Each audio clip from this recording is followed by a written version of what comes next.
My search led me to the study of the spiritual forces with which all of us are blessed. And it was in this field that I came upon a clue which has enabled me to help millions of people to find their earthly destinies. I want to describe my discovery in the simplest terms possible, because it will reveal to you why it is true that whatever the mind can conceive and believe, the mind can achieve, regardless of how many times you may have failed in the past or how lofty your aims and hopes may be. I caught my first fleeting glimpse of the profound law which provides the means by which we may choose our own purpose in life and attain it, while I was being coached by Andrew Carnegie during the organization of the Science of Success philosophy.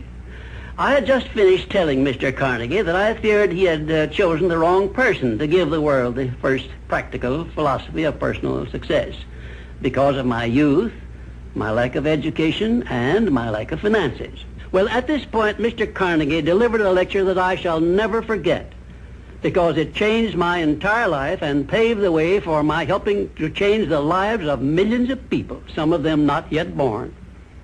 Let me call your attention to a great power which is under your control, said Mr. Carnegie, a power which is greater than poverty, greater than the lack of education, greater than all of your fears and superstitions combined. It is the power to take possession of your own mind and direct it to whatever ends you may desire. This profound power, Mr. Carnegie continued, is the gift of the Creator, and it must have been considered the greatest of all of his gifts to man, because it is the only thing over which man has the complete and unchallengeable right of control and direction. When you speak of your poverty and lack of education, Mr. Carnegie explained, you are simply directing your mind power to attract these undesirable circumstances, because it is true that whatever your mind feeds upon, your mind attracts to you. Now you see why it is important that you recognize that all success begins with definiteness of purpose, with a clear picture in your mind of precisely what you want from life. Then Mr. Carnegie continued his speech with a description of a great universal truth which made such an impact upon my mind that I began then and there to give myself a new outlook on life and set up for myself a goal so far above my previous achievements that it shocked my friends and relatives when they heard about it. Everyone, said Mr. Carnegie, comes to the earth plane blessed with the privilege of controlling his mind power and directing it to whatever ends he may choose. But, he continued, everyone brings over with him at birth the equivalent of 2 sealed envelopes, one of which is clearly labeled, the riches you may enjoy if you take possession of your own mind and direct it to ends of your own choice. And the other is labeled, the penalties you must pay if you neglect to take possession of your mind and direct it. And now let me reveal to you, said Mr. Carnegie, the contents of those 2 sealed envelopes. In the one labeled riches is this list of blessings. 1, sound health. 2, peace of mind. 3, a labor of love of your own choice. 4, freedom from fear and worry. 5, a positive mental attitude. 6, material riches of your own choice and quantity. In the sealed envelope labeled penalties, Mr. Carnegie continued, is this list of the prices one must pay for neglecting to take possession of his own mind. 1, ill health. 2, fear and worry. 3, indecision and doubt. 4, frustration and discouragement throughout life. 5, poverty and want. 6, and a whole flock of evils consisting of envy, greed, jealousy, anger, hatred, and superstition.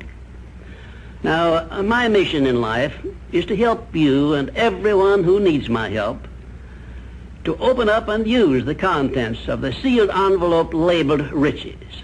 And the starting point from which you must take off if you wish to write your own ticket from here on out for the remainder of your life, I will describe for you in these simple instructions. 1, procure a neat pocket-sized a notebook, or something on the order of this one here, loose leaf affair.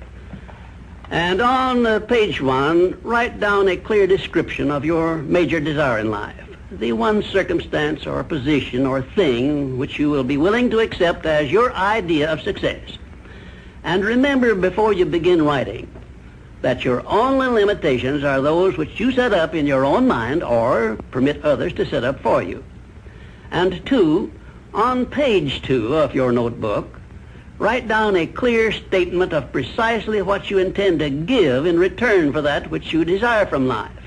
And then start in right where you stand now to begin giving. And 3, memorize both of your statements, what you desire and what you intend to give in return for it, and repeat them at least a dozen times daily.